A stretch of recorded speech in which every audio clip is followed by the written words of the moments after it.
تفل في وجهي وسب أمي فاطمة بنت الأسد، فغضبت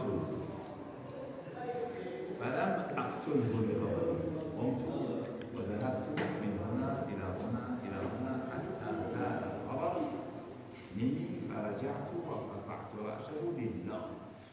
هذا الإخلاص في هذه الواقعة جعل النبي يقول ربط علينا بعمل يوم الخندق أفضل من عبادة الثقلين الجن والإنس الذي يكون بالإنسان قيمته عند الله بقدر الإخلاص.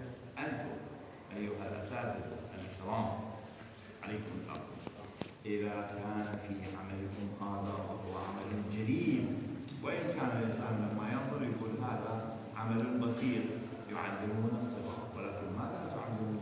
تعلمون كتاب الله، تعلمون أحاديث النبوية، تعلمونهم التربية الإسلامية، تعلمونهم الفضائل.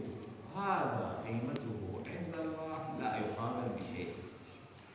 ليست قيمة العمل عند الله كقيمة العمل عند الناس، فإن قيمة العمل عند الناس بقدر ناتجه المادي، أما قيمة العمل عند الله فهو بقدر الإخلاص. فإذا كان عندكم إخلاص في تربية هؤلاء الصبية اليافعين، إخلاص لوجه الله هذا العمل لأجل إنقاذهم من الجهل ومن الضلالة. الإمام السجاد يقول في الإمام الحسين: وبذل مهجته فيك يا الله. الحسين بذل مهجته يعني أقدم على القتل فيك. لماذا؟ ليستنقذ عبادك من الضلالة، ليستنقذ عبادك من الجهالة وحيرة الضلال. هؤلاء إن لم يبصروا بعقائدهم وبأحكامه الشرعية والآداب الإسلامية، حينئذ يكونوا جهال ويكونوا ظالمين.